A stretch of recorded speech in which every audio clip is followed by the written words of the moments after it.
அனைவருக்கும் வணக்கம். How is going with preparation? This time is very short. இன்னைக்கு நம்ம பார்க்க போறது energy transition. That is transition economy, climate transition, then hydropower, especially for recent global issue. That is global local issue regarding hydropower potential current affairs on the same and the topic. Then green spaces, again climate change related. So we start. So in the side la pathina wind power irukku, solar power irukku, or integrated renewable energy source irukku. Just watch pannunga. Solar panelum irukku, wind power turbines ume irukku. So kedha or integrate, that is in the road ahead. Nama adha nokki dhaan poitu irukom. Okay. So இன்னைக்கு பார்க்க போறது வந்து first one energy transition. So recent-ஆ IRENA report வந்து energy transition.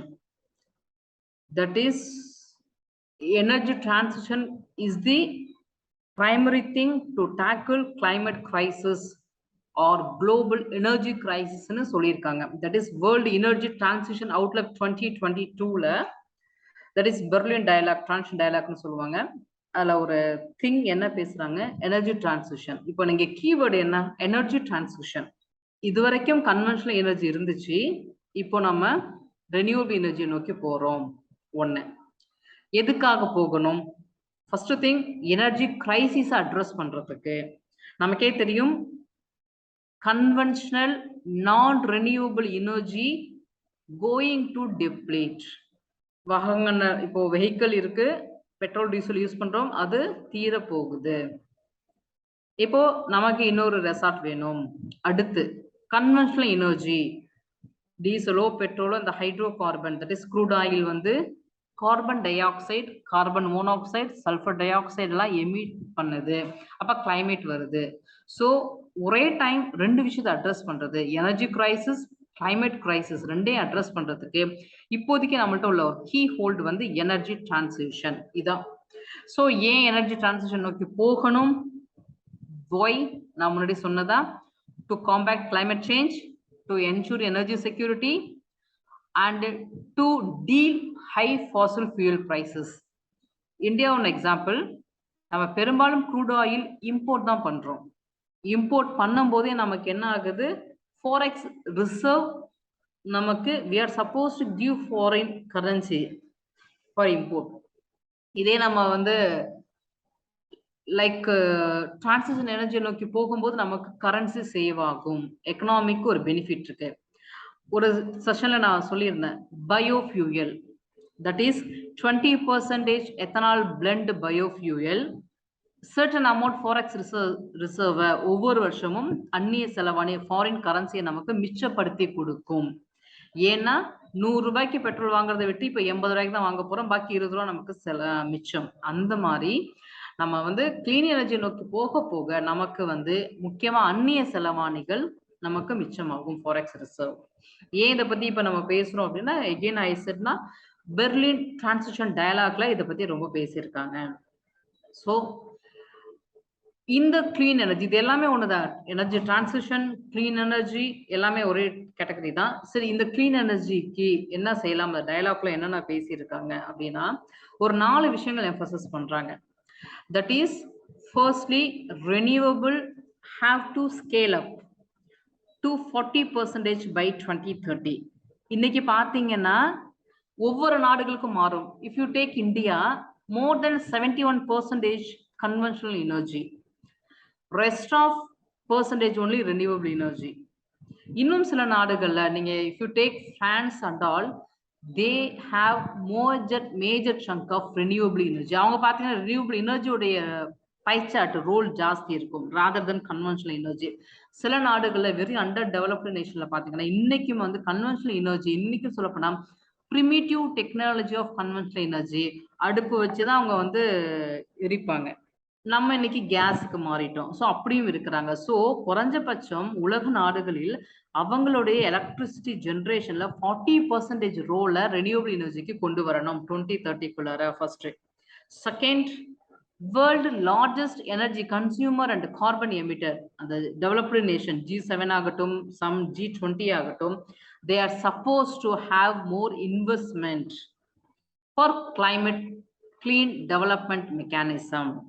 That is, CDM வரும்போதே ஒரு chunk பார்த்தீங்கன்னா renewable energy நோக்கி போறதுக்கு they are supposed to have some hand. Then already பேசின inclusive world கொண்டு வரதுக்கு with respect to climate aspect, climate finance, knowledge transfer, assistance, technological assistant இருக்கலாம், financial assistant இருக்கலாம், developed nationல இந்த developing underdeveloped கொண்டு வரதுக்கான அடுத்த கட்ட நடவடிக்கை எடுக்கணும். Finally, electrification of end use sector. It is very, very important. In the electrification, the key driver for energy transition process. அதனால தான் இன்னைக்கு FAME scheme நீங்க கேள்விப்பட்டிருப்பீங்க current affairsல. ஸோ இன்னைக்கு நீங்க நல்லா வாட்ச் பண்ணி பார்த்தீங்கன்னா கவர்மெண்ட் ஆஃப் இந்தியா ஆகட்டும், ஸ்டேட் கவர்மெண்ட் ஆகட்டும், they are promoting electrification of vehicle, electrification of end using sectors. உதாரணத்துக்கு இன்னைக்கு நம்ம பெட்ரோல் டீசல் வாகனத்தை தவிர்த்து அப்புறம் கேஸ், ஃபர்ஸ்ட் பெட்ரோல் டீசல் வாகனம் வந்துச்சு, அப்புறம் சிஎன்ஜி கேஸ் வாகனம் வந்துச்சு. இன்னைக்கு பாத்தீங்கன்னா எலக்ட்ரிக் வெஹிக்கிள், பேட்டரியில ஓடக்கூடிய, நீங்க டெல்லியில எல்லாம் பாத்தீங்கன்னா இட்ஸ் மேண்டேட்ரி, ஒரு ஃபேஸ்ட் மேனர்ல இம்ப்ளிமெண்ட் பண்ணியிருக்காங்க. ஸோ இந்த வெஹிக்கிளை நோக்கி போயிட்டு இருக்கோம். ஸோ நம்ம இதுல ரொம்ப இம்பார்ட்டன்டான விஷயம் என்னன்னா electrification is very important. First thing Berlin dialogue, then why என்ன அந்த டயலாக்ல என்ன பேசியிருக்காங்க, தென் எதுக்காக நமக்கு டிரான்சிஷன் ஆஃப் எனர்ஜி. ரொம்ப சிம்பிள், நமக்கு தெரிஞ்ச ஒரு விஷயம், பெனிஃபிட், ரினியூவபிள் எனர்ஜியோட பெனிஃபிட். ஒன்னு எனர்ஜி செக்யூரிட்டி, முன்னாடியே பார்த்தோம் energy security. Price stability, energy செக்யூரிட்டியோடைய பிரைஸ்ங்கிறது இன்டர் ரிலேட்டட். ஏன்னா மெஜாரிட்டி ஆஃப் த கண்ட்ரி பார்த்தீங்கன்னா எனர்ஜியை வெதர் க்ரூட் ஆயில் ஆகட்டும், ஆயில் அண்ட் நேச்சுரல் கேஸ் ஆகட்டும், கிட்டத்தட்ட அவங்க வந்து இம்போர்ட் தான் பண்றாங்க ஒரு சில நாடுகளை தவிர்த்து.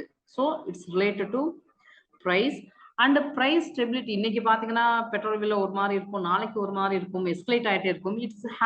It's lead to have some kind of price stability and national resilience.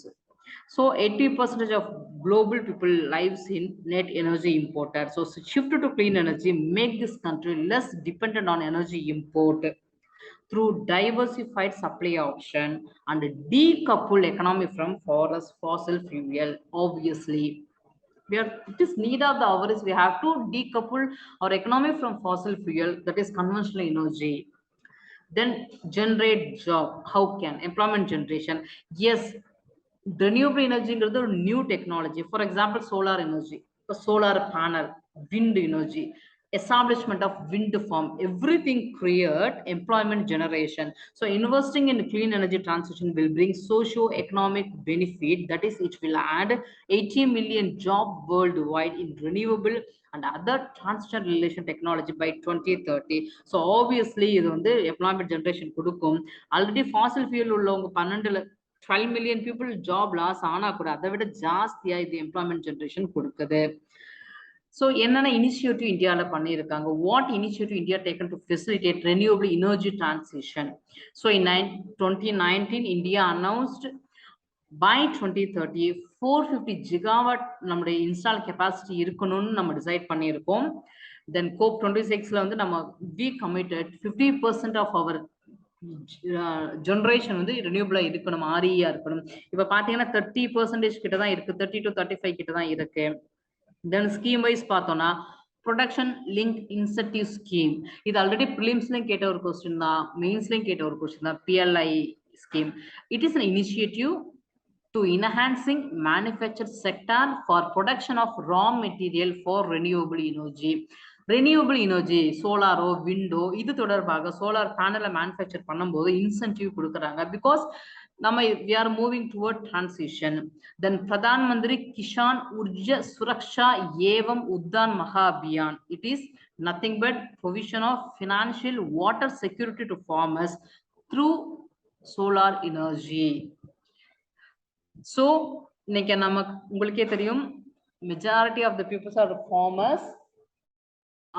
ஃபார்மர்ஸ்ல நமக்கு ஃபார்மிங்க்கு irrigation and electricity is important.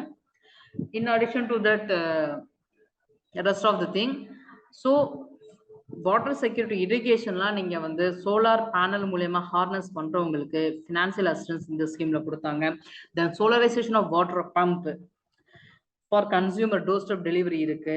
தென் நமக்கு ரெனியூபிள் எனர்ஜியோடைய IREX portal, Indian renewable idea exchange portal இருக்கு. அதில் நீங்க நிறைய you can exchange idea globally locally. Then by 2070 பாத்தீங்கன்னா net zero emission. Actually இது ஒரு பெரிய game changing policy தான், but we have this kind of aspiration. Okay, then how will be this renewable energy economically significant? So first of all, feasible okay, then நமக்கு எக்கனாமிக்ல இது என்ன கொடுக்க போகுது, என்ன ரோல் பிளே பண்ண போகுது, வெறும் என்விரான்மெண்டல் எக்கலாஜிக்கல் பெர்ஸ்பெக்டிவ் மட்டுமா அப்படின்னு பார்த்தோம்னா, so renewable energy vital of green recovery, especially country like India. So it has potential for job creation, that is solar, wind, labor intensive when compared to conventional energy. So economic point of view, first employment generation, then this create, that is it will have some kind of upcoming technology or manufacturing hub to us. Again, industry development. So economically இந்த ஆரிய நமக்கு என்ன significant இருக்கு. So employment generation முன்னாடி பார்த்த மாதிரி by 2030 நமக்கு 500 gigawattங்கிற ஒரு aspiration இருக்கு. அப்ப நிறைய employment மக்களுக்கு அது கொடுக்கும். In addition to that, it has the potential, it create manufacturing hub. India has the potential to become manufacturing hub for the upcoming technology like green energy, energy storage mechanism, solar and all. So இங்க பார்க்கும்போது it's create industrial boom. Apart from employment generation, it will enable technology transfer, financial assistance, knowledge transfer. So a lot of things will come to us in addition to that. Apart from this, it provides market and revenue assurance, because India is the world's second largest democracy. So obviously நம்மட்ட பாத்தீங்கன்னா human resource abundant இருக்கு. So நமக்கு ஆட்டோமேட்டிக்கா ஒரு பெரிய market. So marketing, industrialization, industrial boom, employment generation, revenue assurance, revenue security, இதெல்லாம் நமக்கு கிடைக்கும். ஓகே, என்ன பிரச்சனை நம்ம renewable energy நோக்கி போகும்போது ஃபேஸ் பண்ணுவோம்? First thing, impact on environment. நம்ம renewable energy அது வந்து பியார் வந்து லைக் ஜீரோ கார்பன் அப்படின்னு நம்ம சொல்ல முடியாது. ஏன்னா எண்ட் ப்ராடக்ட் தான் ஜீரோ கார்பனா இருக்குமே தவிர்த்து அதோடைய ப்ராசஸிங் இருக்கு பாத்தீங்களா, ப்ராசஸிங் லைஃப் சைக்கிள் ப்ராசஸிங்ல பாத்தீங்கன்னா it has some kind of effect, that is impact on environment. while RE generation is zero carbon, there are emission at some point of life cycle. For example, during raw material extraction and equipment manufacturing, it have some impact on biodiversity and ecology. Wind energy harvesting, green energy, இதெல்லாம் நமக்கு எண்ட்ல பாத்தீங்கன்னா எமிஷனை குறைக்கும், zero எமிஷனா இருக்கணும். But இதோடைய process ending இல்ல, means raw மெட்டீரியல்ல இருந்து ஆரம்பிச்சு ப்ராசஸிங்ல ஆரம்பிச்சு எண்ட் ஆகிறதுக்கு முன்னாடி உள்ள வகைகள்ல it's will have some kind of impact. Then shortage of skilled personnel, because இது புது செக்டார் நமக்கு, even though the employment generation கொடுக்கும் obviously, but அதுக்கு நம்ம we have supposed to prepare ourselves, that is our skill should be upgraded. So India's power sector facing shortage of skilled personnel, like grid management companies, regulatory policy maker facing this one. Then capacity building within India through skill development is very important, because we know that we have lacking kind of skill. Then installation cost, obviously the very hurdle. Ipa namakke theriyum solar very viable, very good for environment theriyum, yen veetla nama solar panel vekkala, cost. So high initial cost of installation, major hurdle. So though the development of coal plant will require high investment, it is known that wind and solar also require huge investment. That's why we are thinking. Then another பெரிய issue renewable பொறுத்த வரைக்கும் storage system. இப்போ வீட்டில் ஒரு panel இருக்கு, solar மூலமா electricity generate பண்ணியாச்சு. நமக்கு கன்சம்ஷனுக்கு ஒரு அளவு இருக்கு. ஃபார் எக்ஸாம்பிள் ஒரு ஒரு ஜஸ்ட் சேவ் ஒரு 5 மெகாவாட் வைங்க, 5 மெகாவாட் ஜென்ரேஷன் இருக்கு, கன்சம்ஷனுக்கு 3 போதும், பாக்கி 2 மெகாவாட் எங்க பண்றது, எங்க டிரான்சிஷன் பண்றது, எங்க ஸ்டோர் பண்றது? இது ஆக்சுவலா ஒரு ரியல் சேலஞ்ச். ரெனியூபிள் எனர்ஜியை நோக்கி நம்ம போகாததுக்கு நமக்கு பெரிய பிரச்சனை ஃபர்ஸ்ட் பாத்தீங்கன்னா ஃபோர்மோஸ்ட் திங் கேபிட்டல் இன்வெஸ்ட்மெண்ட். ரெண்டாவது வந்து டெக்னிக்கல் ஆஸ்பெக்ட்ல ஸ்பீக்கிங், ஸ்டோரேஜிங், டிரான்ஸ்மிஷன். ஏன்னா நீங்க கன்வென்ஷனல் எனர்ஜிக்கு ஃபுல்லா கிரிட். நான் ஜஸ்ட் ஒரு கொஸ்டின் கேட்கிறேன், வீட்டுல கரண்ட் எப்படி வருது? தெருவுல டிரான்ஸ்ஃபார்மர் இருக்கு, அதுல இருந்து கரண்ட் வருது. சரி, டிரான்ஸ்ஃபார்மருக்கு கரண்ட் எங்க வருது? பக்கத்துல ஒரு கிரிட் இருக்கு, டிஎன்இபியோட ஒரு கிரிட் இருக்கு, கிரிட்ல இருந்து வருது. இதுதான் நமக்கு இன்னைக்கு உள்ள காலங்காலமான ஒரு மெக்கானிசம். ஸோ ஒரு கிரிட்டு, அந்த கிரிட்ல இருந்து டிரான்ஸ்ஃபார்மர்ல இருந்து நமக்கு சப்ளை, இப்படி ஒரு செட்டப் வேணும். இன்னும் நம்ம வந்து ரெனியூபிள் எனர்ஜிக்கு அந்த மாதிரி செட்டப் எல்லாம் வைக்கல. ஸோ அதுதான் நமக்கு பிரச்சனை. So resource locator. So most renewable energy plants share their energy with the grid, require large space. So these are dictated by location where can be outputting to user. And some renewable energy is not viable in different region. Obviously, இந்தியாவிலேயே wind energy potentiality Rajasthan, Tamil Nadu தான் பேசுவோம். ஏன்னா தமிழ்நாடை பொறுத்த வரைக்கும் north east monsoon, south west monsoon, 2 மான்சூன்ல 2 காத்து கிடைக்குது. ஸோ ஒரு ஜியாகிரபிக்கல் ரிலேட்டட் ஒண்ணு. அதே மாதிரி வந்து வேர்ல்டுலேயே பார்த்தீங்கன்னா இந்தியா சோலாருக்கு வந்து ஃபேஸபிள், பிகாஸ் டாபிக்ல நமக்கு ஆக்சுவலி நமக்கு வந்து நிறைய ஹார்னஸிங் சோலார் எனர்ஜி பண்ண முடியும், நிறைய நம்ம வந்து வெயில் படுது. ஸோ அப்போ ஒரு சில லிமிடேஷன் ஃபேக்டர்ஸ், ரொம்ப குளிர் பிரதேசம் ஊட்டி மாதிரி போங்க, அங்க போய் சோலார் பிளான்ட் வைக்க முடியுமா? இல்ல காத்தே அடிக்காத ஒரு அர்பன் ஏரியால போய் விண்ட் பிளான்ட் வைக்க முடியும்னா முடியாது. ஸோ இதெல்லாம் நடைமுறை challenge. So it is a region specific one. So some sources not available in different region. And again நான் முன்னாடி சொன்னதான் கிரிட் பிரச்சனை, ஸ்டோரேஜ், கிரிட், டிரான்ஸ்மிஷன், இதெல்லாம். இது இல்லாமல் வெதர், கிளைமேட், ஜியோகிராபிக்கல் லொகேஷன், இதெல்லாம் வந்து ஒரு to say important factor for the installation of renewable energy. நீங்க லைக் சன்லைட்டே இல்லை, இன்சுலேஷன், சோலார் இன்கமிங்கே இல்லை, then how can solar panel generate energy? So அதை வெதரை டிபெண்ட் பண்ணியிருக்கோன்னா ஆப்வியஸ்லி ரெய்னி சீசன்ல எப்படி இருக்கும்? ஸோ இதெல்லாம் ஒரு சில விஷயங்கள் நம்ம எகெயின் நம்ம ப்ராக்டிக்கலா மூவ் ஆகாம இருக்கிறதுக்கு. ஸோ பிரச்சனைன்னு சொன்னா ஃபர்ஸ்ட் வந்து காஸ்ட், செகண்ட் வந்து technological intervention, technological aspect, storage, transmission, that is grid system, இதெல்லாம் பெரிய ஹர்டல். அடுத்து geography oriented, weather, climate, physiological, geographic aspect affect the renewable. Then personal, like skilled person வேணும் obviously. So and all இதெல்லாம் problems.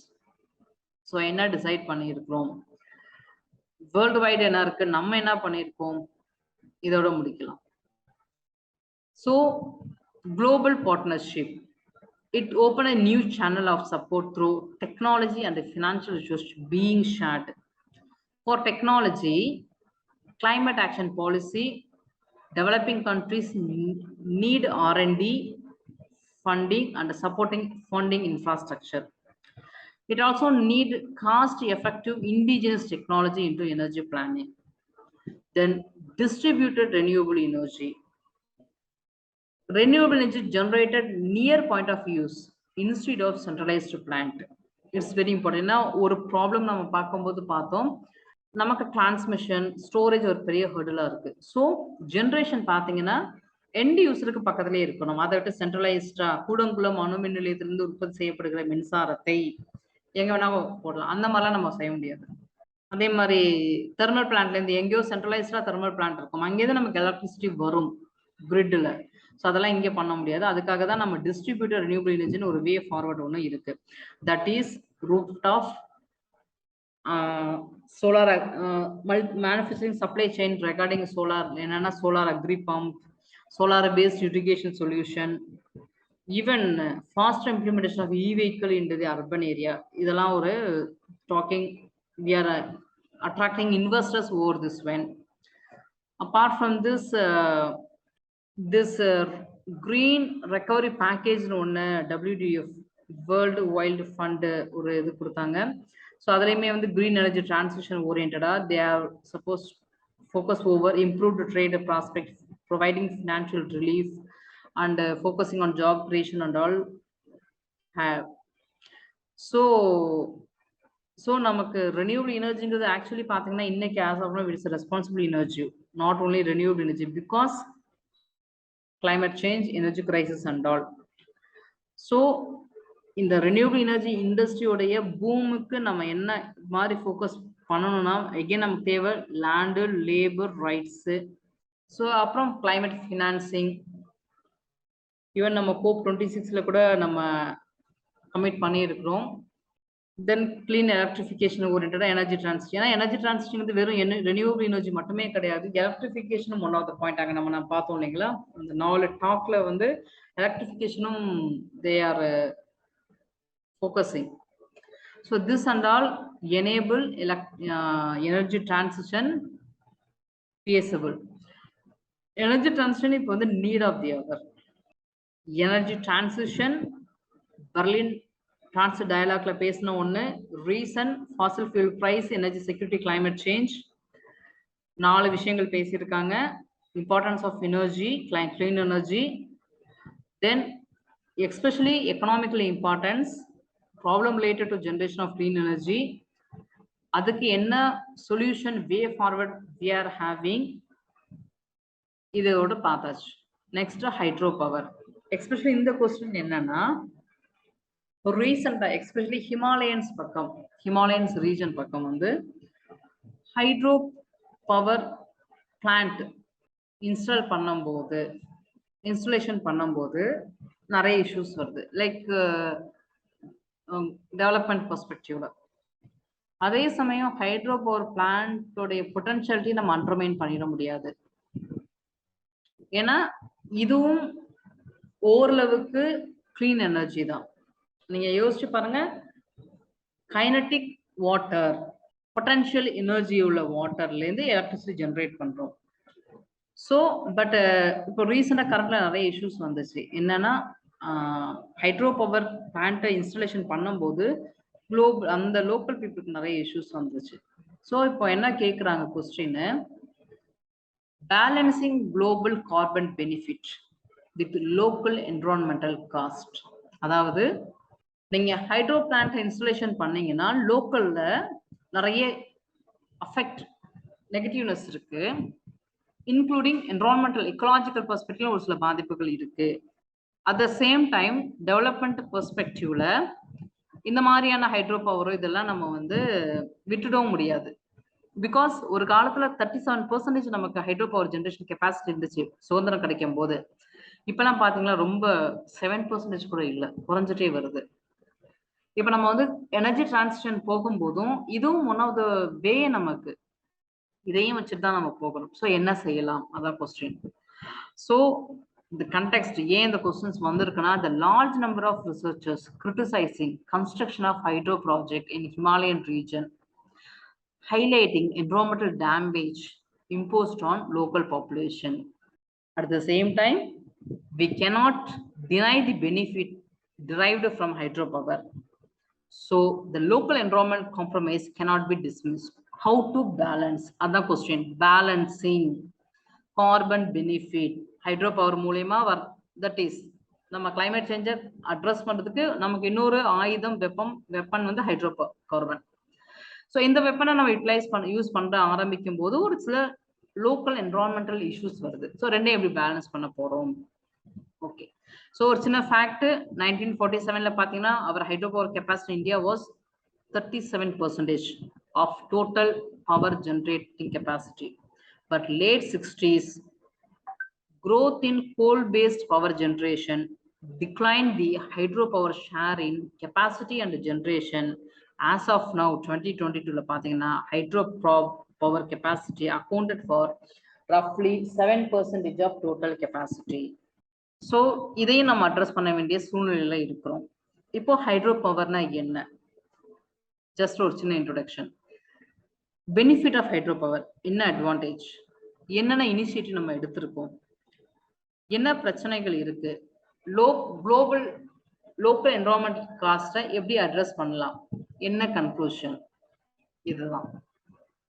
So உங்களுக்கே தெரியும், ஃபிலிம்ஸ்ல படிச்ச ஒரு விஷயம் தான், hydro power is nothing but hydro electricity is the conversion of mechanical energy in flowing water into electricity, which generated when force of falling water from dam, river and are used to turn turbines which drive generator that produce electricity.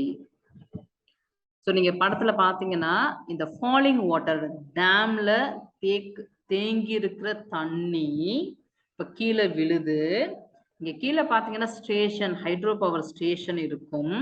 இங்க பாத்தீங்கன்னா turbines, ஜெனரேட்டர்ல turbines இருக்கும்.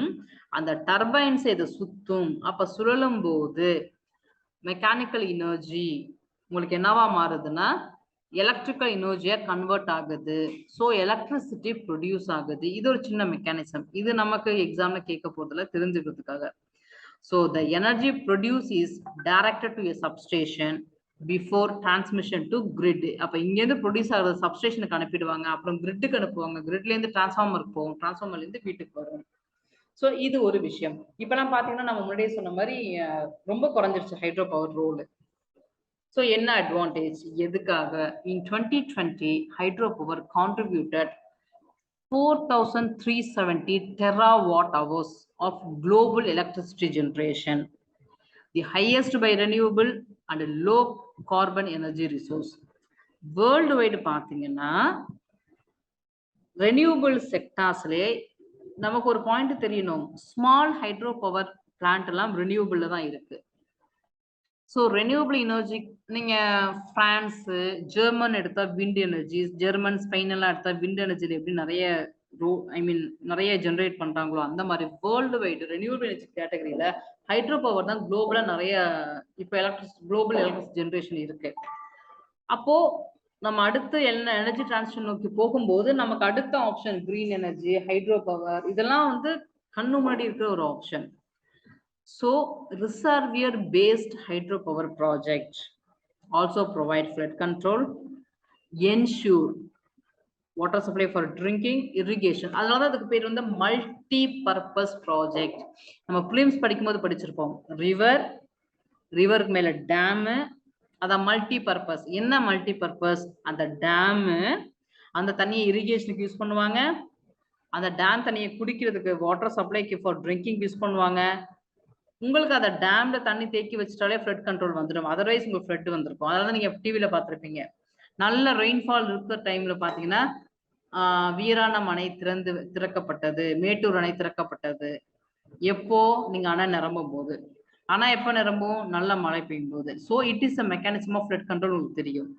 So apart from producing electricity, this kind of reservoir based hydropower project have multi-purpose flood control mechanism, irrigation, drinking water and all. So இது ஒரு value added or byproduct advantage. So many hydro plant ramp their electricity generation up and down very rapidly as compared with other kind of electricity generation. Then இதெல்லாம் டெக்னிக்கலா சொல்லியிருக்காங்க, நமக்கே தெரியும். Non polluting, environmentally friendly, long life இருக்கும், cost of generation, operation, maintenance, ஓஎன்எம்லாம் பார்த்தீங்கன்னா lower when compared to rest of the energies. It is clean, cheap in long run. ஒரு சில டெக்னிக்கல் ஃபீச்சர்ஸ் பார்த்தீங்கன்னா குவிக் ரேம்பிங் இருக்கும், பிளாக் ஸ்டார்ட், ரியாக்டிவ் அப்சார்ப்ஷன்லாம் இருக்கு. இதெல்லாம் வந்து பியோர் டெக்னிக்கல். ஸோ நமக்கு தெரிஞ்சது பார்த்தீங்கன்னா clean, long life, that is non polluting, environmental friendly, energy செக்யூரிட்டியை நமக்கு எனர்ஜி இன்செக்யூரிட்டி அட்ரஸ் பண்ணுது. இன்னொரு விஷயம், it save scares fuel reserve. Actually சும்மா போற தண்ணியை தேக்கி வச்சு அதுல இருந்து ஸோ நம்ம அபண்டன்ஸ், நம்மள்ட்ட வாட்டருங்கிறது அபண்டன்ஸ் இருக்கும். ஸ்கேர்ஸ் நமக்கு அந்த ரிசோர்ஸை நம்ம எஃபெக்டிவ் யூட்டிலைஸ் பண்றதுக்கு யூஸ் ஆகுது. அண்ட் இது ஒரு டெக்னிக்கல் பாயிண்ட் தான். இதோட energy efficiency very very high when compared to thermal or gas. Apart from this, storage based hydro scheme also provide navigation, recreation, tourism, physiculture, that is value added service நிறைய கொடுக்குறாங்க. Being located in remote region is lead to development of interior backward areas. So இதெல்லாம் ஒரு advantage. So government என்ன measures எடுத்திருக்காங்க? First one, climate change national mission on sustaining Himalayan ecosystem. ஏன் இத first சொல்றோம்னா again இந்த question உடைய perspective என்னன்னா Himalayan region வந்து vulnerable ஆயிட்டு இருக்கு. ஏன்னா நிறைய issue. One of the thing வந்து இந்த மாதிரி ஹைட்ரோ பவர் பிளான்ட் எல்லாம் நீங்க இன்ஸ்டாலேஷன் பண்றதுனாலன்னு சொல்லி தான் லோக்கல் பீப்புள் அஜிடேட் பண்றாங்க. ஸோ அந்த கண்டெக்ட்ல இந்த கொஸ்டின் வருது. So not only for hydro power, entire ஸ்பெக்ட்ரமுக்கு we have national action plan on climate change. அதுல வந்து national mission on sustaining Himalayan எக்கோசிஸ்டம்ங்கிறது one of the mission. So இது என்ன செய்யுதுன்னா safeguard Himalayan glacier, mountain ecosystem, biodiversity and all. So நீங்க once glacier எல்லாம் நீங்க protect பண்ணும்போது automatically it will enable to conserve our hydropower. Then India committed, நம்மளுடைய பார்த்ததான் இது 2030 நம்ம 40% renewable energy தான் கொண்டு வரணும்னு டிசைட் பண்ணியிருக்கோம். அதாவது 450 gigawatt. So therefore hydropower is highly relevant for grid integration and balancing informity. So மத்த renewable energyல ஒரு பெரிய பிரச்சனை என்னன்னா grid integration, பட் இதுல அந்த இஷ்யூ கிடையாது. ஏன்னா நீங்களே அந்த இந்தியாவோட எலக்ட்ரிசிட்டி ஜெனரேஷன் பை சார்ட் எடுங்க. ஃபர்ஸ்ட் பாத்தீங்கன்னா தெர்மல் பவர் பிளான்ட், அடுத்து ஹைட்ரோ, அடுத்து ரெனியூபிள் இருக்கும். நம்மள்ட்ட கிட்டத்தட்ட கிரிட் இன்ஃப்ராஸ்ட்ரக்சர் வந்து ஹைட்ரோல நிறைய இருக்கு. ஸோ சோலாரை கம்பேர் பண்ணும்போது, விண்டோ, ஜியோ தெர்மலோ கம்பேர் பண்ணும்போது இது நமக்கு கொஞ்சம் easy, I mean feasible, viable one. And recently significant reforms made in 2008 hydropower policy that encouraged private sector participation, because again நீங்க renewable energy ஒன்னாவது பிரச்சனை என்ன பார்த்தோம், capital investment. கவர்மெண்ட்ல அந்த அளவுக்கு இன்வெஸ்ட் பண்ண முடியல. again public private partnership இங்க அட்ராக்ட் பண்றாங்க 2008 பாலிசி படி. and 2016 tariff பாலிசி படி like power purchase agreement enable பண்ணியிருக்காங்க. ஸோ என்ன மீனிங், இன்வெஸ்ட்மெண்ட் வருது. ஸோ பழைய கொஸ்டின், ஐ மீன் போன கொஸ்டின்ல என்னென்ன பிரச்சனைகள், ரெனியூபிள் எனர்ஜிக்கு என்னென்ன இஷ்யூ பார்த்தோம், கேபிட்டலா, கிரிட் சிஸ்டமா, அதெல்லாம் அட்ரஸ் பண்றதுதான் இனிஷியேட்டிவ். இது உங்களுக்கே தெரியும். எந்த கொஸ்டினா இருந்தா கூட என்ன மாதிரி கேட்பாங்க, ஒரு பாடி கொஸ்டினுடைய கண்டெக்ஸ்ட், கிட்டத்தட்ட டெஃபினேஷன் சொல்றது. தென் எந்த டாபிக்கா இருந்தாலும் அது என்ன இருக்கும், ப்ராப்ளம், பொட்டன்ஷியாலிட்டி, இஷ்யூ, சொல்யூஷன். இந்த 4 ஃப்ரேம்வொர்க்ல தான் நம்ம 5 ஃப்ரேம்வொர்க்ல தான் நம்ம கொஸ்டினே ரெடி பண்ணணும். இப்போ ஹைட்ரோ பவர் உங்கள்கிட்ட ஒரு டாபிக் சொல்லியாச்சு. நீங்க ஹைட்ரோ பவர் எப்படி யோசிக்கணும், ஹைட்ரோ பவர்னா என்ன நாங்க விளக்க தேவையில்லை நமக்கு, சின்ஸ் நம்ம மீன் எழுத போறோம். ஹைட்ரோ பவருடைய பொட்டன்ஷியாலிட்டி, ஹைட்ரோ பவருக்கு என்ன பிரச்சனை இன்ஸ்டலேஷன் பண்றதுக்கு, அதுக்கு என்ன சொல்யூஷன். ஒண்ணு நம்ம கிட்ட சொல்யூஷன் கேட்கலாம், இல்ல ஆல்ரெடி இருக்கிற ப்ரோக்ராம்ஸை கேட்கலாம். என்னென்ன பிரச்சனை இருக்கோ அதெல்லாம் சரி பண்ணா அதான் சொல்யூஷன், உங்களுக்கே தெரியும். ஸோ அதான் இப்ப பார்த்துட்டு இருக்கோம். Next, central electricity authority and ministry of power actively monitoring, fast tracking priority scheme like 50,000 megawatt hydroelectric initiative and all. And government recognized large hydropower as renewable in 2019. That is இதுக்கு முன்னாடி பாத்தீங்கன்னா up to 25 megawatt வரைக்கும் தான் renewable சொல்லியிருந்தாங்க. இப்போ அதையும் small and large renewable பண்ணிட்டாங்க. So நிறைய they are promoting more. Then government policy also supports install more hydropower project, and the private sector uptake also coming in this one. And hydropower tariff oriented like they are taking a measure. So in 2019 East of 5 hydropower station scheme rated as example of international good practice in hydropower sustainability. இதெல்லாம் உங்களுக்கு world லெவலில் நமக்கு ஒரு பெரிய partners. நம்ம potentiality of renewable energy பார்த்தோம் பார்த்தீங்களா. Globally speaking, India is a huge market, not only in perspective of human resource, in perspective of skilled personnel. நமக்கு பர்சனல் தேவை தான் படுறாங்க. But when compared to technology and all, we are actually example in global wide. Apart from this, hydropower purchase obligation, இது கூட like இன்னைக்கு நடைமுறைக்கு வரப்போகுது. கிட்டத்தட்ட இது நத்திங் இஸ் பேப்பரை பணமா மாத்திர மெக்கானிசம். ஸோ இதெல்லாம் நமக்கு என்ன கொடுக்கும்னா இன்வெஸ்ட்மெண்ட்டை இன்க்ரீஸ் பண்ணும் பவர் இன்ஸ்டாலேஷனுக்காக. சட்டிஸ் இந்த ஃபினான்ஷியல் பெர்ஸ்பெக்டிவ் மாறும். அவ்வளோதான் நம்ம முன்னாடி சொன்ன மாதிரி ஹெச்பிஓ இதெல்லாம் போயிட்டு இருக்கு. So challenges, first thing capital intensive mode of electricity generation, capital investment பெரிய விஷயம். இன்னொன்று பார்த்தீங்கன்னா லோக்கல் எஜுகேஷன் இஸ் ரொம்ப ரொம்ப ஜாஸ்தி. அதனால நீங்க பார்த்தீங்கன்னா நிறைய பிளான்ஸ் பார்த்தீங்கன்னா barring a few small projects in central and south India, majority of the plant northeast state. ஏன்னா உங்களுக்கு டெவலப்மெண்ட் ப்ராஜெக்ட் வந்தாலே நமக்கு அடுத்து லைக் ஹியூமன் டிஸ்பிளேஸ்மெண்ட், செட்டில்மெண்ட் அப்படின்னு இஷ்யூஸ் நிறைய வந்துட்டு இருக்கு. அண்டு இது ஒரு பெரிய சேலஞ்ச் நமக்கு பவர் பிளான்ட்ல என்ன ஹைட்ரோலனா, ஒரு பெரிய ஃப்ளட் எல்லாம் வந்துச்சுன்னா, for example recent massive flash flood in Uttarakhand damaged hydropower project. That's why 12th plan put a caution hydropower project on Himalayan river may not be viable even from a narrow economic perspective. இப்போ இது ஒரு விஷயம் நம்ம run பண்றதுல உள்ள பிரச்சனை.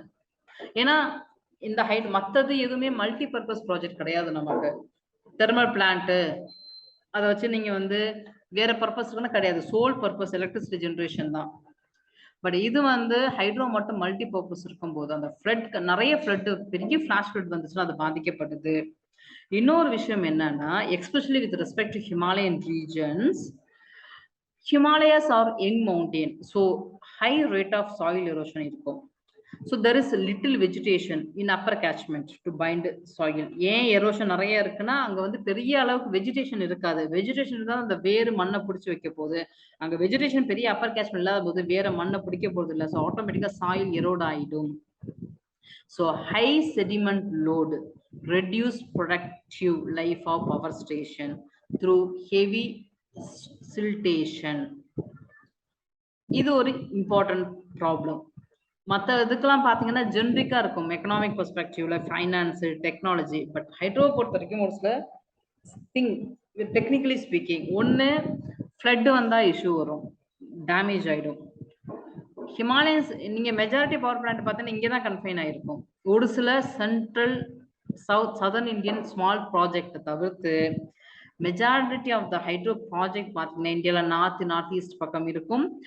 Especially இந்த Himalayan ரீஜன்ல தான் கன்ஃபைன் ஆயிருக்கும். ஹிமாலயன் ரீஜன்ல என்ன பிரச்சனைனா ஹை செடிமெண்டேஷன், இந்த ஹெவி சில்டேஷன் என்ன செய்யுதுன்னா லைஃப் ஆஃப் ஸ்டேஷனுடைய ப்ரொடக்டிவ் லைஃப் ஸ்டேஷனை குறைக்குது. தென் டிக்ரீசிங் ஸ்டெபிலிட்டி, கிளைமேட் சேஞ்ச். நீங்க கிளைமேட் சேஞ்ச் எல்லாம் வரும்போது எகைன் இது கிட்டத்தட்ட ஃப்ளட் இன்டர்ரிலேட்டடா சொல்றாங்க. தென் ஒரு சில கிளாமேட்டிக் இன்சிடென்ட்ஸ் இன்க்ரீஸ் ஆகும்போது apart from flash flood like cloud burst, avalanches எல்லாம் வரும்போது அப்போ ஆட்டோமேட்டிக்கா பெரிய பாதிப்பை ஏற்படுத்துது. இதெல்லாம் பிரச்சனைகள் நாங்க ஃபேஸ் பண்றது. ஸோ லோக்கல் என்விரான்மெண்டல் காஸ்ட், ஏன்னா கொஸ்டின் என்ன கேட்குறாங்க, we are suppose to balance project with local environmental cost. So என்ன பிரச்சனை லோக்கல்ல அப்படின்னா, ஆக்சுவலி பார்த்தீங்கன்னா முன்னாடியே பார்த்தோம் 37% எலக்ட்ரிசிட்டி பொட்டன்ஷியல் இருந்துச்சு 1947ல. இன்னைக்கு ரஃப்லி 7%. அப்போ என்ன மீனிங், நிறைய பிளான்ட்டை க்ளோஸ் பண்ணியாச்சு. That is 12 project already terminated or held up due to local environmental constraint. ஒன்று சில சமயம் பார்த்தீங்கன்னா ப்ராஜெக்டை டெர்மினேட் பண்ணியிருப்பாங்க, சில சமயம் அபேண்டன் பண்ணியிருப்பாங்க, இல்லைன்னா இந்த லோக்கல் பீப்புளோட எஜுகேஷன் எல்லாம் க்ளோஸ் பண்ணிட்டு இருக்காங்க. என்ன ஏன் இப்படி பண்றாங்க அப்படின்னா, நம்ம முன்னாடி பார்த்த சேலஞ்சஸ் வேற, இவங்களுக்கு வந்து லோக்கல் பீப்புளுக்கு அங்க என்ன இஷ்யூஸ் வருது.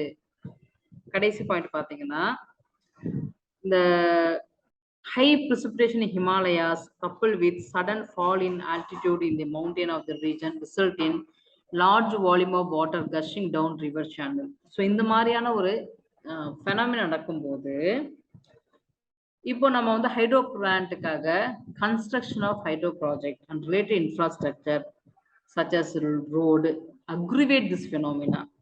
ஹிமாலயன் ரீஜன் இதுவே ஆல்ரெடி வல்னரபிள். நீங்க வந்து ஒரு தமிழ்நாடு மாதிரி ஒரு ஸ்டேட்டோ, ஒரு ஆந்திரா மாதிரி ஒரு ஸ்டேட்டை கம்பேர் பண்ணும்போது ஹிமாலயன்ஸ் ரீஜனோட ஸ்டேட் பார்த்தீங்கன்னா ஜியோகிராபிக்கலி கொஞ்சம் டிஃப்ரெண்டா இருக்கும். நீங்க சவுத் பக்கம் பாத்தீங்கன்னா வேர்ல்டு ஓல்டஸ்ட் மவுண்டைன் ரீஜன் இருந்துச்சு அரவல்லி. இதே நார்த் பக்கம் போனீங்கன்னா யங்கஸ்ட் மவுண்டைன் இருக்கு ஹிமாலயாஸ். அப்ப என்ன மீனிங்னா அது பட்டிங் ஸ்டேஜ்ல இருக்கிற ரீஜன் ஜியோகிராபிகலி ஸ்பீக்கிங். அப்போ நிறைய உங்களுக்கு வந்து ஜியோகிராபிக்கல் பினாமினாஸ் நடக்க வாய்ப்பு இருக்கு. சப்போஸ் ஒரு ஹை precipitation நல்ல ரெயின்ஃபால் இருக்கு ஹிமாலயாஸ்ல, coupled with sudden fall in altitude in mountain of the region result in large volume of water gushing down river channel. So உங்களுக்கு வந்து ஒரு precipitation சதன்ல இருக்கிற precipitation ஒரு 100 சென்டிமீட்டர் ரெயின்ஃபால் 200 சென்டிமீட்டர் ரெயின்ஃபால், அதே வந்து இங்க ஹிமாலயஸ் பக்கம் வரும்போது சதன்ல ஓரளவு மேனேஜ் பண்ண முடியும். அங்கெல்லாம் பாத்தீங்கன்னா அது கிட்டத்தட்ட ஃபிளாஷ் ஃப்ளட் கிளவுட் பஸ்ட் மாதிரி மாறிடும். ஏன்னா அங்க வந்து சரி பண்ண முடியல.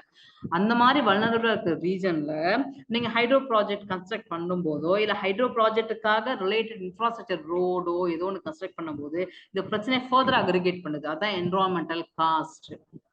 Plant hydro power plant electricity கொடுக்குது, இது பிரச்சனை கிடையாது. இப்போ நீங்க பிளான்ட் இன்ஸ்டலேஷன் பண்றதுக்காக என்னென்ன ஆக்டிவிட்டி மேற்கொள்றீங்களோ அது அங்க உள்ள ஜியோகிராபிக்கல் ரீஜனை பாதிக்குது.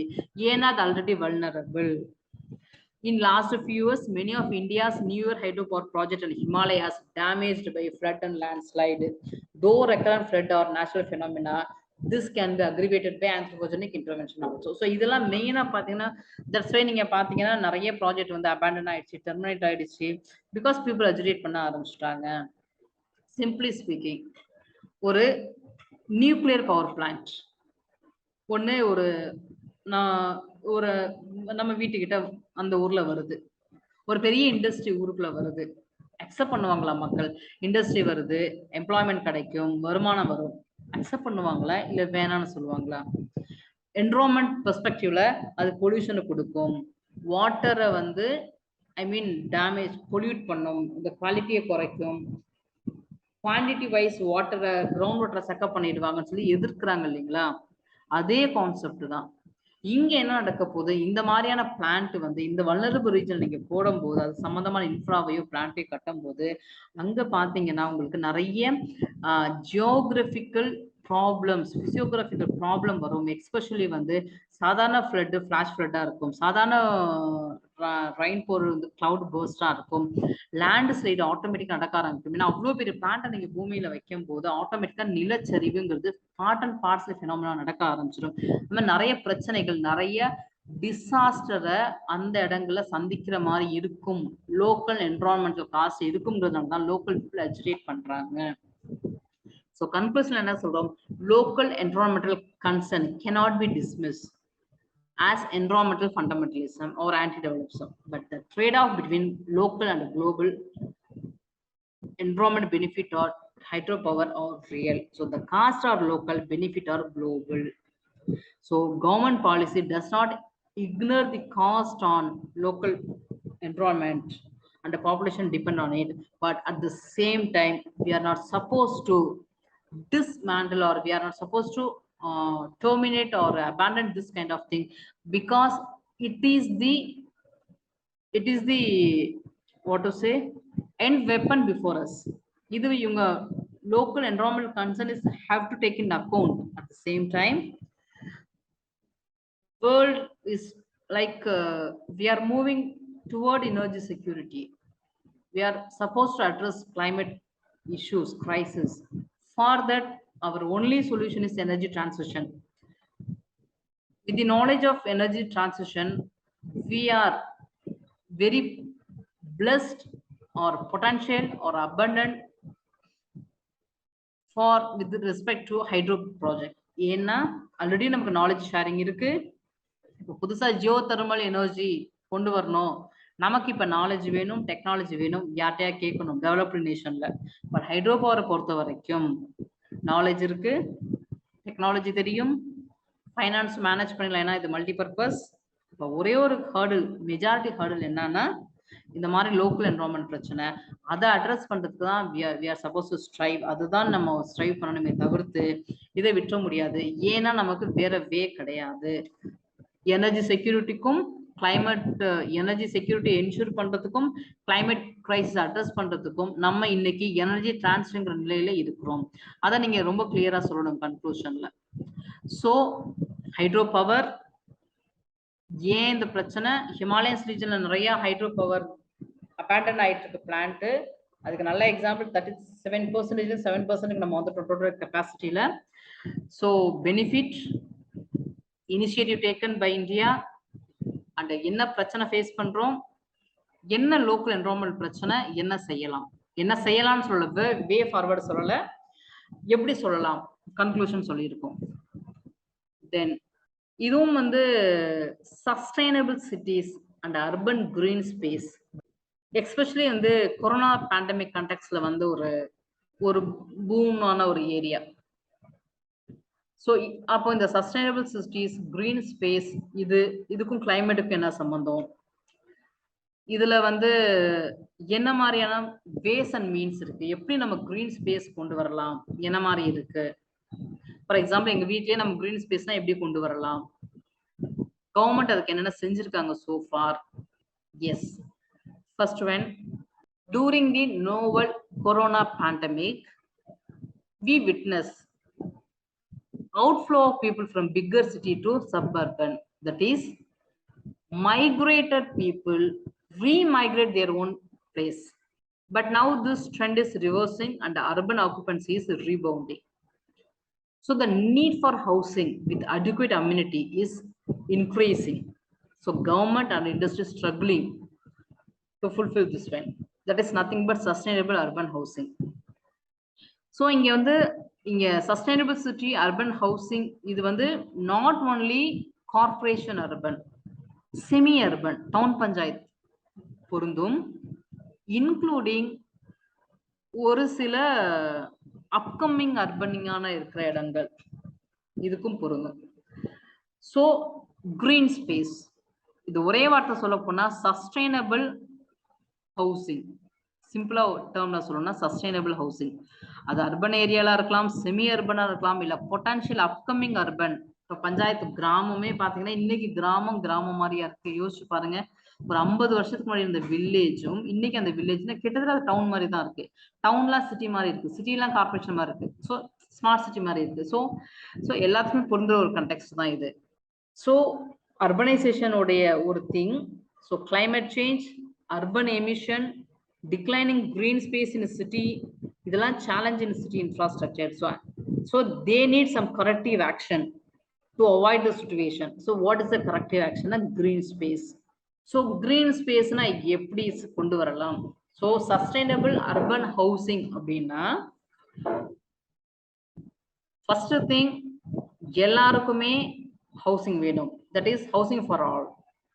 Second one quality housing, sustainable with adequate amenity. இதுக்கு எப்படி கொண்டு போகலாம்? That's a thing. ஸோ என்னென்ன பாசிபிள் வே இருக்கு? நீங்க கிளைமேட் சேஞ்ச் ரீசன் அப்படி பாத்தீங்கன்னா கன்ஸ்ட்ரக்ஷன், இதுவும் ஒரு ரீசன் கிளைமேட் சேஞ்சை இன்க்ரீஸ் பண்றதுக்கு. கன்ஸ்ட்ரக்ஷன் என்ன பண்ண போகுது யோசிக்கிறீங்க? ஒரு வீடு இருக்கு, வீட்டை இடிக்கிறாங்க, அதுல வர தூசிகள், இதுவும் create pollution, climate change. So இப்போ அந்த மாதிரி இல்லாம நீங்க ஒரு வீடு அப்படி யோசிக்க கூடாது, இந்தியா முழுக்க யோசிக்கணும், குளோபல் வைடு யோசிக்கணும். இப்போ எவ்வளவு பெருசு நம்ம யோசிக்கிற ஒரு விஷயம். ஸோ அதோடைய potentiality for causing climate change is big. So என்ன மாதிரி திங்க் பண்றாங்க அப்படின்னா, வீடே ஆகட்டும், பார்ட் ஆஃப் தி ஹவுஸ் ஆகட்டும், இட் ஷுட் பி சஸ்டைனபிள். நம்ம எப்படி இன்னைக்கு வந்து பிளாஸ்டிக் பயோ பிளாஸ்டிக்கா மாத்திருக்கோம், மக்குற மாதிரி பிளாஸ்டிக் கொண்டு வரோம், அந்த மாதிரி வீட்டுடைய அமைப்புகள் கூட சஸ்டைனபிளா கொண்டு வர மாதிரி பண்றாங்க. First one, green roof. Adding a layer of vegetation to rooftop and creating green roof reduce urban heatland effect. Greenery on roof reduce surface temperature, act as insulation, and it gives cool to the building. In addition to that, in the green roof, not only adding layer of vegetation, creating a green roof, that is சாதாரண ரூஃப்ல உங்களுக்கு வந்து ரா மெட்டீரியல்ல காட்டிலும் green ரூஃப்லோட ரா மெட்டீரியல்ல நிறைய environment friendly component இருக்கும். So அது என்ன செய்யும், அதோடைய அடுத்த எண்டு ஸ்டேஜ்ல பொல்யூஷனையோ கிளைமேட் சேஞ்சோ ஏற்படுத்தாது. இமீடியட் ஷார்ட் டேர்ம் எஃபெக்ட் பார்த்தீங்கன்னா cooling, green roof. But long term பாத்தீங்கன்னா சஸ்டைனபிலிட்டி, தட் இஸ் இது கிளைமேட் சேஞ்சையும் கொண்டு வராது, பொல்யூஷனையும் கொண்டு வராது, லாங் டேர்மா இருக்கும்.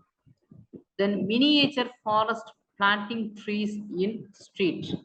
தட்ஸ் வை இன்னைக்கு அர்பன் ஃபாரஸ்ட்ரி பத்தி எல்லாம் பேசிட்டு இருக்கோம். போன ப்ரிலிம்ஸ்ல கூட கொஸ்டின் வந்துச்சு, இந்தியாவில் எந்த ஸ்டேட் வந்து அர்பன் ஃபாரஸ்ட்ரிக்காக அவார்டு வாங்கினாங்கன்னு. So increasing diversity of tree on our street, that is miniature forest create பண்றது. இது ஆக்சுவலா இதெல்லாம் ஆல்ரெடி சிங்கப்பூர்ல இருந்துட்டு இருக்கு. It mixing human structure with different tree species, so it create green spaces. So democratize our green spaces. There's a recent study shows that income inequality, access to green space, and life expectancy. So access to green space is not a universal phenomena. So in rural area with a lot of access to green space, when compared to urban, the life expectancy of this one is somewhat that proportional in this one. So it is staggering in urban. So we are supposed to increase, democratize. That is, we have to widen the green space access in urban area when compared to rural. So affordable greenhouse. So we have to thinking, because demand supply gap of housing is going on.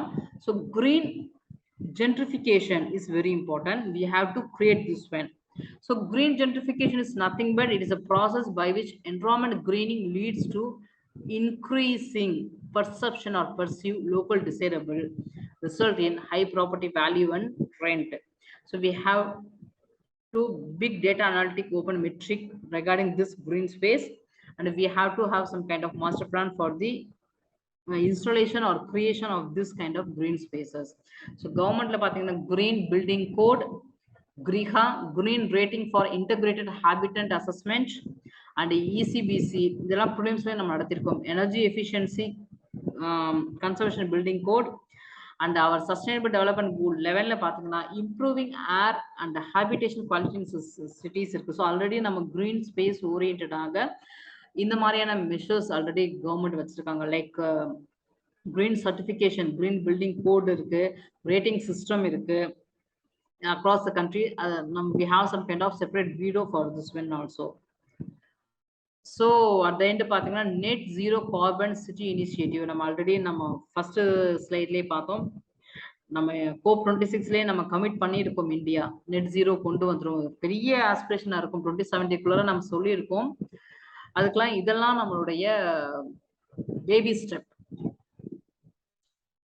So in addition to that, smart city mission, sustainable land development, nationally determined contribution, and revising our 74th constitutional amendment. That is nothing but நம்ம municipality. ஏன்னா நீங்க இந்த மாதிரியான urban பிளானிங்லாம் directly related. நீங்க வீடு கட்டணும், யார்கிட்ட plan approval வாங்குறோம்? So municipality, corporation. So we have some kind of legal modality or legal framework for this implementation of green space. ஏன்னா இன்னைக்கு வந்து நீங்க பிளான் அப்ரூவலுக்கு ஒரு ரூல்ஸ் அண்ட் ரெகுலேஷன் இருக்கும். நம்ம ஒன்ஸ் கிரீன் ஸ்பேஸுக்கு மூவ் ஆன பிறகு எப்படி நம்ம வந்து ஒரு கட்டத்துல சொன்னாங்க, நீங்க வந்து மழைநீர் சேகரிப்பு தொட்டி கட்டினா மட்டும்தான் வீட்டுக்கு அப்ரூவல் கொடுப்பாங்கன்னு சொன்னாங்க. அந்த மாதிரி கிரீன் ஸ்பேஸ் ஓரியன்டான இன்டர்வென்ஷன்ல நம்ம அது ஒரு மேண்டேட்டரியா பண்ணா மட்டும்தான் we are supposed to provide approval and all. அதுக்கு நீங்க என்ன செய்யணும், சம் லீகல் ஃப்ரேம் ஒர்க்ல மாற்றங்கள் வேணும். தட் இஸ் 74th அமெண்ட்மெண்ட் ஆக்ட்ல உள்ள முனிசிபாலிட்டியில நம்ம கொஞ்சம் ரூல்ஸ் எல்லாம் சேஞ்ச் பண்ண வேண்டியது இருக்கும். So sustainable cities or green space or sustainable housing. So இதெல்லாம் என்னங்கிறது நத்திங் பட் நமக்கு வந்து கிளைமேட் சேஞ்ச் ஓரியன்டாக நம்ம மெட்ரோபாலிட்டன் சிட்டிஸ்ல ஃபேஸ் பண்ற ஒரு விஷயம். இதெல்லாம் நம்ம கொண்டு வந்தோம்னா நமக்கு பெனிஃபிட் பார்த்தீங்கன்னா ஆக்சுவலி ஹீட் வேவ்ஸை கம்பேர் பண்ணலாம், பொல்யூஷன், மாஸ் மொபிலிட்டி எல்லாம் கொஞ்சம் குறையும். நீங்க பொல்யூஷனே ஆக்சுவலி அட்ரஸ் பண்ணலாம் நீங்க கிரீன் ஸ்பேஸ் மூலமா. நீ இன்னும் சும்மா பெஸ்ட் எக்ஸாம்பிள் பாத்தீங்கன்னா இன்னைக்கெல்லாம் ஜப்பான்ல பாத்தீங்கன்னா they are highly vulnerable to earthquake and tsunami. So their building எப்படி இருக்கும், earthquake withstand பண்ற ஸ்ட்ரக்சர் இருக்கும். ஸோ அவங்க ஆர்கிடெக்ட் எல்லாம் பாத்தீங்கன்னா they are prone to withstand any kind of disaster. So அந்த மாதிரி இன்னைக்கு கிளைமேட் சேஞ்சை வித்ஸ்டாண்ட் பண்ற மாதிரி, கிளைமேட் சேஞ்சை கோப் பண்ற மாதிரி we are supposed to have இதுதான் சொல்யூஷன். தென் இ வேஸ்ட் ஃபைனலி, இது ரொம்ப பரிச்சயமான டாபிக். ஸோ நான் ஜஸ்ட் ஃபாஸ்டா கோ த்ரூ பண்றேன். ஸோ e-waste obviously electronic wasteங்கிறது ஒரு சீரியஸ் த்ரெட் தான். ஸோ ஏன்னா அதுல நிறைய டாக்ஸிக் காம்போனன்ட் இருக்கு, மெர்குரி, லெட், கேட்மியம் எல்லாம். இது வந்து நமக்கு வந்து ப்ராப்ளத்தை ஏற்படுத்துது. ஸோ ஃபர்ஸ்ட் எஃபெக்ட் எங்கெங்க problem? Effect on water, soil. So water பார்த்தீங்கன்னா ஆக்சுவலி இ வேஸ்ட்ல உள்ள மெர்குரி, லித்தியம். ஏன்னா நீங்க வந்து ஒரு மொபைல் ஃபோன் இருக்கு, அதுல பேட்டரி இருக்கு. அந்த மொபைல் ஃபோன் வந்து நம்ம தூக்கி போட்டாச்சு, எலக்ட்ரானிக் வேஸ்ட். அந்த பேட்டரியில் உள்ள லித்தியம் என்ன ஆகும்? பூமியில போட்டோம்னு வைங்க, அந்த பூமிக்கு லித்தியம் வந்து இன்ஃபேக்ட் கிரவுண்ட் வாட்டர் வரைக்கும் அதை பென்ட்ரேட் பண்ணி போயிடும். So heavy metal reach ground water and make their way to stream, river, lake. So இது என்ன ஆகும்? அசிடிஃபிகேஷன் பண்ணுது, டாக்ஸிட்டியை கிரியேட் பண்ணுது. அப்போ நம்ம ட்ரிங்கிங் வாட்டரை போர்ட்டபிளே குடிக்கவே முடியாது. அசிடிஃபிகேஷன் என்ன செய்யுதுன்னா உங்களுக்கு வந்து ஃப்ரெஷ் வாட்டர் ஆர்கானிசமும் மரைன் ஆர்கானிசம் கில் பண்ணுது, அந்த மரைன் பயோடைவர்சிட்டியை டிஸ்டர்ப் பண்ணுது. ஸோ ஆப்வியஸ்லி நீங்க வந்து அந்த எக்கோசிஸ்டத்தை டேமேஜ் பண்ணுது. ஸோ வாட்டர் வந்து வேஸ்ட் வந்து வாட்டர்ல என்ன மாதிரி ஃபினோமினா ஏற்படுத்துதுன்னா, ஒன்று டைரக்டா பாத்தீங்கன்னா அந்த heavy metals consumption to whether marine organism or human ஒரு சில பாதிப்பு. இன்டைரக்டா பாத்தீங்கன்னா அது பயோடைவர்சிட்டி, இக்கோலாஜிஸ்டத்தை பாதிக்குது. தென் சாயில்ல பாத்தீங்கன்னா improper disposal of waste in soil, regular landfill, it both that heavy metal and flame retardant seep directly into soil, causing contamination of crops. Ground water secondary நம்ம வாட்டர்லயே பார்த்துட்டோம். எகெயின் ஒரு கேட்மியம் உள்ள ஒரு ஏதோ waste தேவையில்லாம land fill dump பண்ணியாச்சு. வேஸ்ட்டை manage பண்றவங்களோட பேர்ல ஒரு பெரிய குழி தோண்டி எல்லாத்தையும் புதைச்சிட்டாங்க. இப்ப அதுல இருந்து மெட்டல் லீக்கேஜ் நடக்கும், அது வந்து பயிரை பாதிக்கும். ஒண்ணு பயிருக்குள்ளாரே அப்சர்வ் ஆயிடுச்சுன்னு வச்சுங்களேன், அந்த கிராப்ஸ் நம்ம ஈட் பண்ணும்போது நமக்கும் பாதிப்பு வரும். That is toxicity, not only for acidification and also create toxicity. So soil contaminated by heavy metals, crops become vulnerable to absorb this toxin that may cause illness, and in addition to that it affect the productivity. So air quality நமக்கே தெரியும், contamination in air when e-waste is informally disposed of by dismantling or melting the material or releasing dust particle toxin such as dioxin in the environment, damage respiratory system. நல்ல e-waste வந்து நீங்க வந்து எல்லாத்தையும் உருக்கிட்டாங்க, அந்த மெல்ட்டை இல்ல எரிச்சிட்டாங்க, என்ன ஆகும்? டாக்ஸின் வெளில வரும், டயாக்சின்லாம் வரும். அது வந்து ரெஸ்பிரேட்டரி சிஸ்டத்தை பாதிக்கும். இல்ல சம்டைம்ஸ் அவங்க வந்து லேண்ட்ஃபில்ல புதைச்சி வச்சுட்டாங்க, இல்ல ஏதோ டம்பிங் சைட்ல புதைச்சி வச்சுட்டாங்க. எகெயின் அந்த லைக் அந்த ஹெவி மெட்டல்ஸ்லாம் என்ன ஆகும் அப்படின்னா மனிதர்களுக்கு வந்து ஹியூமன் ஹெல்த்தை பாதிக்கும். பிகாஸ் அது வந்து அப்சர்வ் ஆயிடும். அது நீங்க காத்தாகட்டும், தண்ணி ஆகட்டும், மண்ணாகட்டும், எதுல இருந்தாலும் அது அப்சர்வ் ஆகி ஏதோ ஒரு ஃபார்ம்ல நமக்கு வந்து அது பாதிப்பை ஏற்படுத்தும். ஸோ இந்தியாவை பொறுத்த வரைக்கும் வந்து நம்ம ரொம்ப ஒஸ்ட் 177 இதுல இருக்கிறோம். இதெல்லாம் மீன்ஸுக்கு வேணா ஜஸ்ட் நான் உங்களுக்கு ஏதாவது ஒரு ஃபேக்ட் இங்கே நீங்க சப்ஸ்டான்ஷியேட் பண்றதுக்காக சொல்லியிருக்கேன், அவ்வளவுதான். So India generate more than 2 million tons of waste annually. Actually very unfortunate, நம்ம பெரிய ஓபன் டம்ப் சைட். ஸோ நமக்கு எந்த விஷயங்கள் பெரிய பிரச்சனைனா அந்த வேஸ்ட் கலெக்ஷன் ஆகட்டும், டிரான்ஸ்போர்டேஷன் ஆகட்டும், ப்ராசஸிங் ஆகட்டும், ரீசைக்கிள் ஆகட்டும், எல்லாமே பார்த்தீங்கன்னா ஃபார்ம்லாம் நடக்கவே இல்லை, இன்ஃபார்மல் செக்டர் தான் ஹேண்டில் பண்றாங்க. அதனால தான் இத்தனை பிரச்சனை. நமக்கு வேஸ்ட் மேனேஜ்மெண்ட் பத்தி பேச வேண்டிய அவசியம். ஸோ வேஸ்ட் மேனேஜ்மெண்ட்ல இந்தியாவில் என்ன இருக்கு அண்ட் ரீசெண்டா என்ன ரெகக்னிஷன் இருக்குன்னு சொல்லியிருக்காங்க. ஸோ 2018ல அகைன் 16 அப்புறம் 18ல அமெண்ட்மெண்ட் ஆச்சு. அதோட like some what to say, some mechanism or measure or recommendation for effective implementation of e-waste management. You just read this one. So wind up this one. Prepare well. Thank you.